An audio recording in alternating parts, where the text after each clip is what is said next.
ఏం చేసిందని అన్నారు కదా. 2024 కాంగ్రెస్ ప్రభుత్వం ఏర్పడ్డది.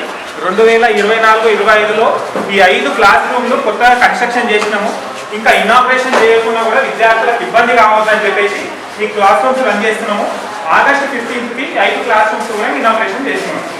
మీరు ఒక్కసారి ఈ అన్ని క్లాస్ రూమ్స్ కూడా ఈ 1 ఇయర్ కాంగ్రెస్ పార్టీలో కన్స్ట్రక్షన్ చేసినాము.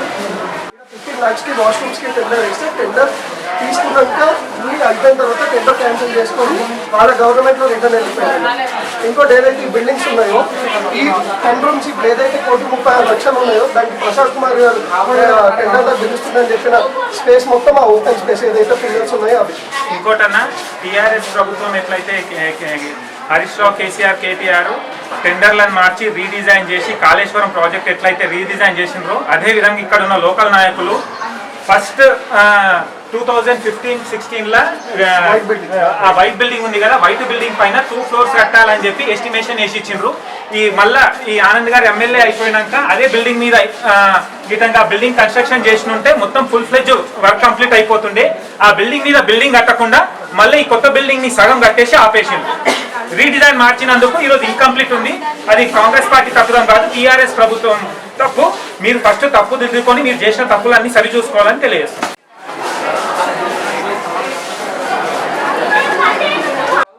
ఎక్కడ తగ్గలేదు. 92% మాకు అక్కడ చూడండి, బయట ఉందంటే 92%. ఏ గవర్నమెంట్ కాలేజీలో 92% లేదు. దానివల్ల పిల్లలకి మన ఇబ్బంది కలుగుతుంది.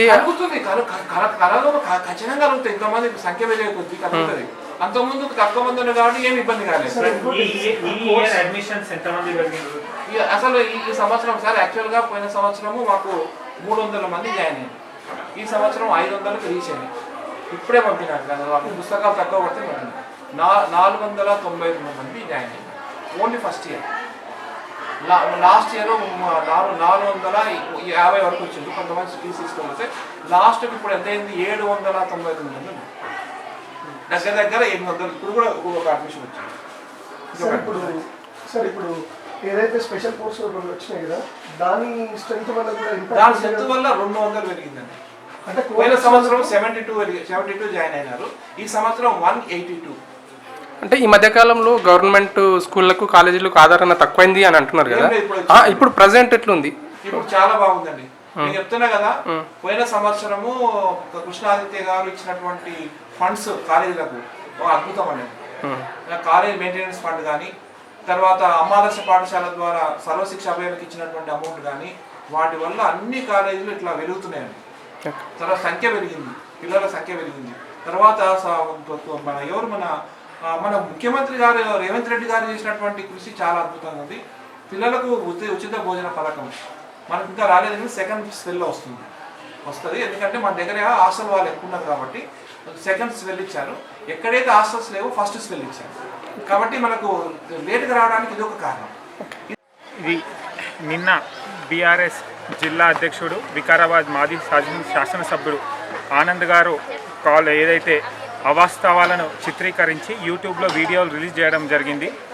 నిజాలు అందరూ ప్రజలు, విద్యార్థులు అందరూ తెలుసుకోవాలని యువజన కాంగ్రెస్ తరపు నుంచి ఈ మీడియా సమావేశం పెట్టడం జరిగింది. 2015-16లో టీఆర్ఎస్ గవర్నమెంట్ ఉన్నప్పుడే బోర్డ్ ఆఫ్ ఇంటర్మీడియట్ నుంచి ఇక్కడ ఇంగ్లీషు, ఉర్దూ, తెలుగు మీడియం 3 లాంగ్వేజ్లకు సంబంధించి ఇంటర్మీడియట్ కాలేజ్ కావాలి, 2,10,00,000 రూపాయల నిధులు కావాలని చెప్పి ఇంటర్మీడియట్ బోర్డు ఎస్టిమేషన్ పంపిస్తే కేవలం ₹1,00,00,000 మాత్రమే శాంక్షన్ చేసిండ్రు. ₹1,00,00,000 శాంక్షన్ చేసినా కూడా అందులో నుంచి కేవలం 65 లక్షల రూపాయలు పెట్టి ఈ యొక్క బిల్డింగ్ కన్స్ట్రక్షన్ చేసిండ్రు. 35 లక్షల ఈ నాయకుల యొక్క పనిలోపం ద్వారా 35 లక్షల రూపాయల పని చేయకుంటే ల్యాప్స్ అయ్యి ఆ ఫండ్ రిటర్న్ వెళ్ళిపోయింది. అదేవిధంగా 2020-21లో ఎప్పుడైతే ఇదే ఆనంద్ గారు ఉన్నప్పుడు ఫుల్ ఫండ్ తీసుకురాకుండా సగం ఫండ్ తీసుకొచ్చి ఈ సగం కన్స్ట్రక్షన్ చేసిన బిల్డింగ్ని సగం కన్స్ట్రక్షన్ చేసి ఆపేసింది ఆయన. ఇంకోటి మా గవర్నమెంట్ 2024లో వచ్చినప్పుడు విద్యార్థులకు అందరికి ఇబ్బంది అవుతుందని చెప్పేసి ప్రసాద్ కుమార్ గారు ప్రత్యేక చొరవ తీసుకొని 5 క్లాస్ రూమ్స్ కన్స్ట్రక్షన్ చేయాలి, రెనోవేషన్ కావాలని కలెక్టర్ గారిని కోరితే కలెక్టర్ గారు ఫస్ట్ 25 లక్షలు, తర్వాత బోర్డ్ ఆఫ్ ఇంటర్మీడియట్ నుంచి 18,50,000, అదేవిధంగా కలెక్టర్ గారి దగ్గరికి వెళ్ళి మళ్ళొక 10 లక్షల రూపాయలు తీసుకొని 5 క్లాస్ రూమ్స్ మొత్తం కన్స్ట్రక్షన్ చేసిండ్రు. ముందు టీఆర్ఎస్ నాయకులకు తెలవాల్సిన వాస్తవం ఏంటి అంటే 2022-23లో ఈ కాలేజ్ స్ట్రెంత్ వచ్చేసి 320, 24-25 వచ్చేసి 400 మంది, తర్వాత ఇప్పుడు 25-26 కలిసి మొత్తం 800 మంది స్ట్రెంత్ అయ్యిండ్రు. ఈ ఏడాది కొత్తగా 2 వొకేషనల్ కోర్సులు ఇంట్రడ్యూస్ చేయడం జరిగింది, ఎంఎల్టీ, ఎంపీఎస్డబ్ల్యూ అని. రాష్ట్రంలో మొత్తం 428 బోర్డ్ ఆఫ్ ఇంటర్మీడియట్ గవర్నమెంట్ కాలేజీలు ఉన్నా కూడా కేవలం వికారాబాద్లో మాత్రమే ఈ వొకేషనల్ కోర్సులు ఉన్నాయి.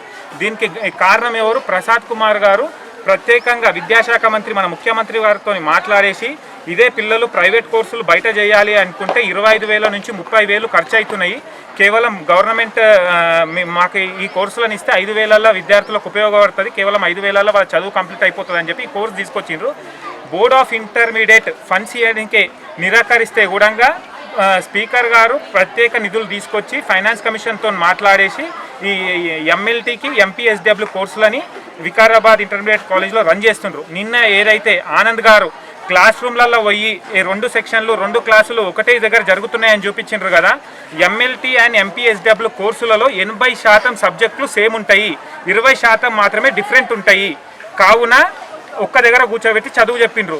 ఇంకొకటి తెలుసుకోవాల్సిన విషయం ఏంటంటే 2025-26 అకాడమిక్ ఇయర్ స్టార్ట్ అయ్యి 2 నెలలు అయింది, ఈ కోర్సులు ఇంట్రడ్యూస్ చేసి 2 నెలలు అయింది.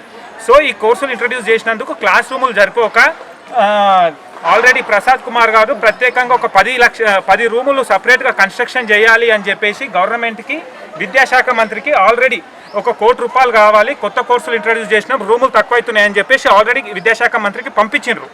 ఇవి గవర్నమెంట్ మేము ఇందాకనే కలెక్టర్ గారితో మాట్లాడినాము, ₹1,36,00,000 టెండర్ కాల్ ఫర్ రెడీ ఉంది, తక్షణమే అవన్నీ కూడా కంప్లీట్ చేస్తాము. ఇంకొకటి వాటర్ ప్రాబ్లం ఉందని చెప్తున్నారు కదా, వాటర్ ప్రాబ్లం ఏంటంటే ఈ బిల్డింగ్ కట్టింది టీఆర్ఎస్ హయాంలో, ఇంత పెద్ద బిల్డింగ్ కట్టింది కానీ ఒక చిన్న సంపు కూడా లేదు, మోటార్ ప్రాపర్గానే నడుస్తుంది, కరెంట్ ప్రాపర్గా ఉంది, మోటార్ ప్రాపర్గా నడుస్తుంది, వాటర్ సఫిషియెంట్గా ఉన్నాయి. సంపు లేనందుకు కరెంట్ లేనప్పుడు ఎప్పుడైనా విద్యార్థులకు ఇబ్బంది అవుతుంది. 10 రోజుల కింద ఇక్కడున్న ప్రిన్సిపల్ గారు మన స్పీకర్ గారి దగ్గరికి అయ్యి వాటర్ ఇంకా కావాలి అంటే సపరేట్ ఒక బోర్ కూడా శాంక్షన్ చేయడం జరిగింది. నిన్న మార్నింగే బోర్ బండి వచ్చింది, బోర్ బండి వచ్చిన తర్వాత ఈ టీఆర్ఎస్ నాయకులు వచ్చి ప్రెస్ మీట్ పెట్టడం జరిగింది. నేను బీఆర్ఎస్ నాయకులకు ఒకటే తెలియజేస్తున్నా, వాస్తవాలన్నీ దాచి సగం తెలుసుకొని మీరు కాంగ్రెస్ పార్టీ పైన బురద చల్లే ప్రయత్నం చేయకండి. మేము మీ అందరినీ కూడా ఒప్పుకుంటున్నాం ఏంటంటే మీరు అపోజిషన్లో ఉండి అపోజిషన్ బాధ్యత తప్పకుండా ప్రతి కాలేజు ప్రతి స్కూల్లో కూడా మీరు పోయి నిజాలు తెలుసుకోండి, ఏమైనా సమస్యలు ఉంటే మా దగ్గర తీసుకురండి, పరిష్కరించడానికే మా కాంగ్రెస్ ప్రభుత్వం తక్షణం ఎప్పటికీ రెడీ ఉంటుంది. అదేవిధంగా మీరు ఏదైతే ప్రతిపక్ష పాత్ర వహిస్తున్నారో అదేవిధంగా మన మాజీ ముఖ్యమంత్రి కేసీఆర్ కూడా ఫామ్ హౌస్లోకి వెళ్ళి బయటికి వెళ్ళి ప్రతిపక్ష పాత్ర కరెక్ట్గా వహిస్తే రాష్ట్రం కూడా ఇంకా అభివృద్ధి చెందుతుందని తెలియజేస్తూ ధన్యవాదాలు.